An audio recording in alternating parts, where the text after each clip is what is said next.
j'espère que vous allez bien, que vous avez passé de bonnes fêtes de Noël. Je reviens aujourd'hui pour une vidéo avec s'il ne devait en rester qu'un niveau make-up. C'est une vidéo que vous m'avez énormément demandé. Je pensais pendant ces vacances avoir le temps de faire plein de vidéos et évidemment, et comme d'habitude, je vais en faire juste 2 ou 3 si j'y arrive, mais ça me paraît franchement compliqué. J'ai que aujourd'hui de journée libre puisqu'ensuite on part à la montagne.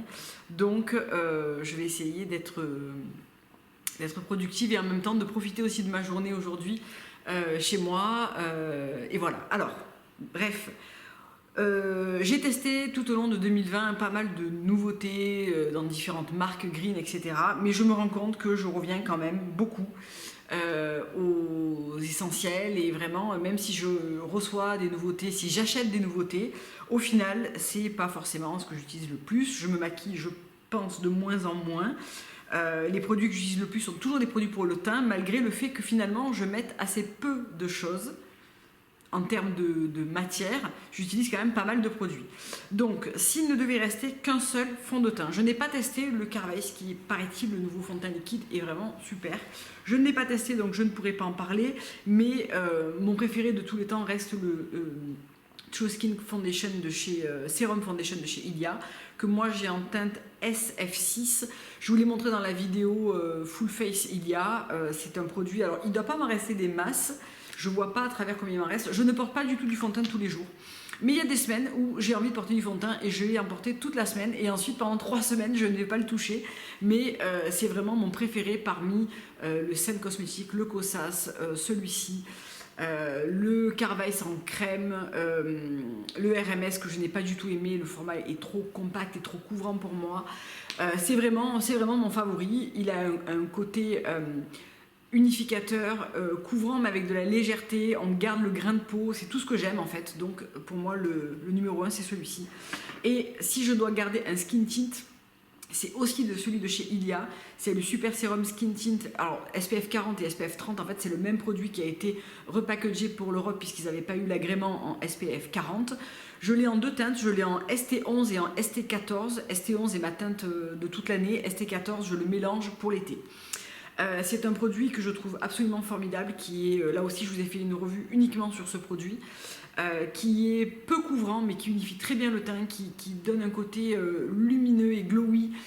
Il aura tendance, il ne conviendra pas aux peaux grasses à mon sens, il a tendance à être un petit peu grassouillé comme ça, puis ensuite il se fixe sur la peau et moi j'utilise vraiment une poudre fixatrice pour qui ne bouge pas tout au long de la journée, mais je trouve que l'SPF en fait un produit vraiment tout terrain et ultra pratique printemps-été, je trouve qu'il est génial. Donc s'il doit en rester qu'un, pour moi c'est vraiment encore une fois un Ilia.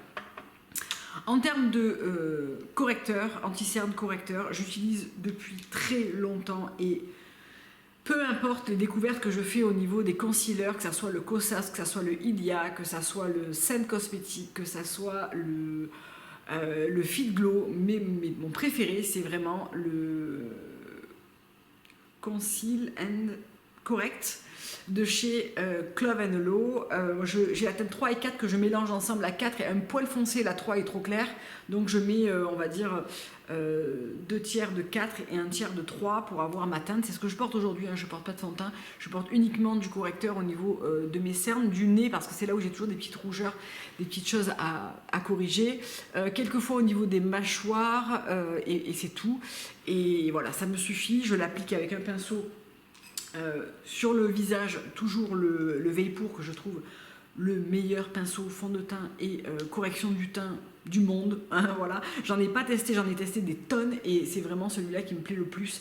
Je vous l'avais montré dans la vidéo consacrée à Vapor et vraiment ce pinceau rend l'application de n'importe quel fond de teint ultra aisée.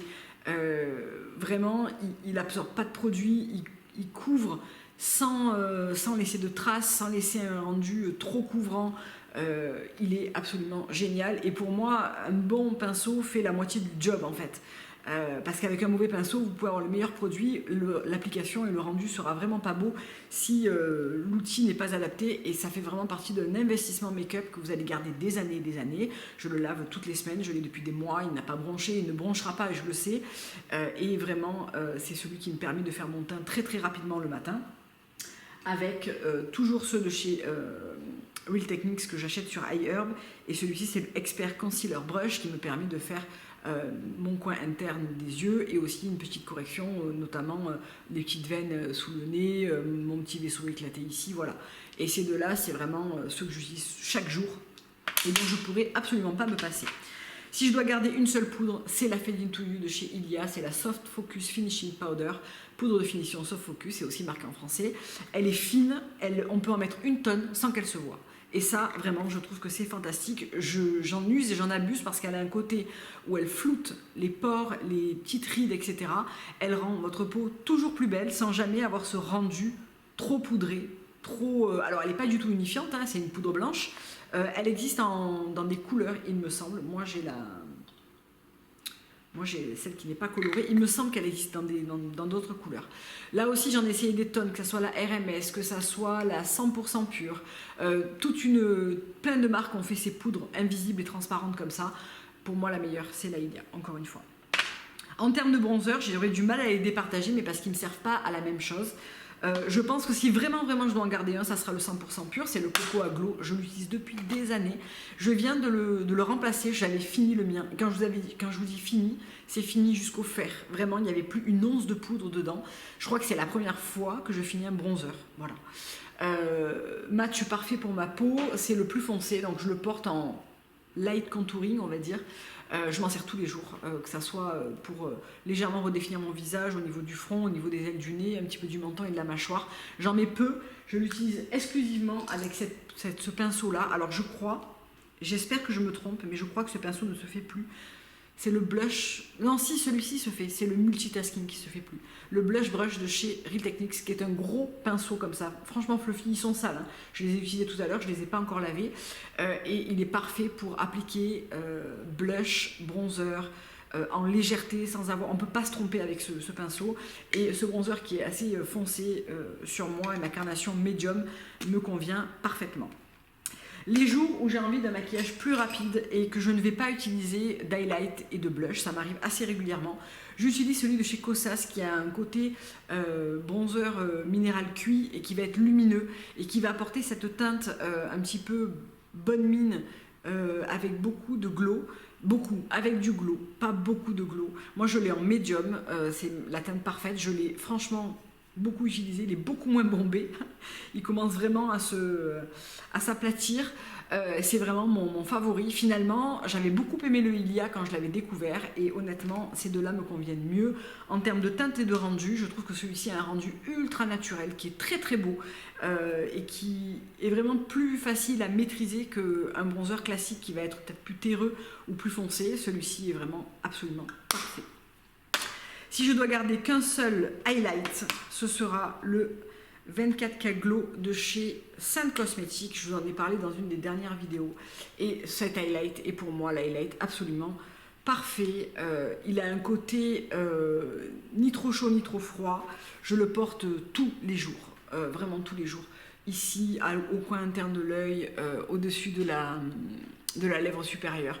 C'est impossible de se rater avec cet highlight. Je l'utilise aussi très souvent sur toute la paupière mobile. Si je fais juste un petit creux brun, j'aime bien l'utiliser sur toute ma paupière, un petit peu au-dessus des sourcils. Ça apporte beaucoup de fraîcheur en fait au maquillage. On ne peut pas se rater. Il ne va pas se faufiler comme un highlight crème par exemple. C'est vraiment mon préféré de tous les highlights que j'ai testés. J'en ai testé des millions. Pas des millions mais des dizaines. Et franchement celui-ci c'est mon winner. Toujours en blush, si je dois garder un seul blush, c'est toujours un Scent. Et là aussi, je vous en avais parlé, c'est le Spicy Cinnamon. Et c'est ce blush-là, qui est un blush, c'est celui que je porte aujourd'hui, qui apporte beaucoup de bonne mine. Un rose brun avec des reflets un petit peu, il est légèrement irisé doré. Il est absolument parfait à utiliser même seul, sans bronzer, sans highlight. Il fait tout à fait le job en l'appliquant assez largement sur la joue. Je trouve qu'il est absolument magnifique. Je l'applique aussi avec mon pinceau Real Techniques. En fait, je me rends compte que le matin, j'ai beaucoup moins de temps puisque je m'occupe aussi de mon fils et je vais à l'essentiel. Je me maquille tous les jours, ça n'empêche rien, mais je vais vraiment à l'essentiel et ça, c'est vraiment les produits qui me font gagner du temps tout en ayant un make-up qui me convienne et ce blush-là, c'est vraiment un de mes favoris, voilà. J'en aime d'autres, hein. Si je dois en garder un crème, ça sera le Herpérès, ça sera le Carotte Pot Elsie, couleur Elsie, qui est vraiment la couleur parfaite, c'est un brun rosé, absolument parfait, appliqué assez largement aussi sur la pommette, je vous l'avais montré dans la vidéo RPRS. J'aime aussi les Cosas, voilà, il m'arrive d'en sortir d'autres, mais si vraiment je dois en garder un seul, c'est le Spicy Cinnamon de chez Scent Cosmetics. Voilà pour le teint, il y avait pas mal de produits. Pour les sourcils, j'utilise 2 produits qui ne sont pas de la Green Beauty. Je crois que vraiment j'en ai essayé des tonnes en Green Beauty et rien ne me convient aussi bien que ça. Donc tant pis, ça reste une petite zone et il y a des exceptions comme ça. Je suis absolument pas une puriste et vous le savez. Le Urban Decay Brow Blade en teinte Cool Cookie, je crois, oui, Cool Cookie. Qui se compose d'abord d'un pinceau, enfin d'un embout style eyeliner comme ça qui permet de feinter en fait un petit peu les poils de sourcils et d'un crayon. Donc moi ce que je fais c'est que je fais d'abord tout le gros du contour au crayon, je brosse bien pour diffuser un petit peu la couleur et ensuite je viens recréer quelques poils, ce qui donne un côté assez réaliste en fait aux sourcils. Moi j'ai très peu de sourcils et c'est ce qui me donne le meilleur résultat en termes de naturel / mes sourcils maquillés. Et ensuite mon mascara transparent préféré c'est le 24 Hour Brow Setter de chez Benefit qui se compose comme ça. C'est en fait comme un petit peigne en synthétique avec un gel qui est pas un truc ultra fixant qui va vous fixer les sourcils et même vous gêner dans la journée comme j'ai pu déjà en tester, mais il va bien les garder en place, il va bien les lifter et bien les garder en forme. Donc ça reste mon favori depuis que je l'ai essayé. En termes de base paupières, je ne l'ai pas prise avec moi, tiens je l'ai oublié, c'est toujours là Ilia, j'en ai pas trouvé des meilleures si ce n'est en conventionnel, donc je reste sur celle-là. En termes de fard à paupières, si je dois garder un seul fard à paupières crème, et ça a vraiment été un coup de cœur, c'est le Liquid Powder Chromatic Ace Tint, donc c'est le fard à paupières chromatique de chez Ilia en teinte Fresco. C'est celui que je porte aujourd'hui et c'est celui que je porte absolument tout le temps sur toute la paupière mobile. Couleur absolument parfaite, très bonne tenue même sans base, sèche, ne file pas dans les plis, ne s'affadit pas dans la journée, reste très bien, c'est le produit pour moi en Green Beauty qui sans base ne bouge pas, reste le mieux sur mes paupières grasses qui ne tiennent rien, donc vraiment top. Et je l'applique non pas au doigt mais avec ce pinceau de chez Vapor qui est un All Over Shadow. C'est la même forme que celui pour le fond de teint mais en version pour les yeux et il est vraiment parfait.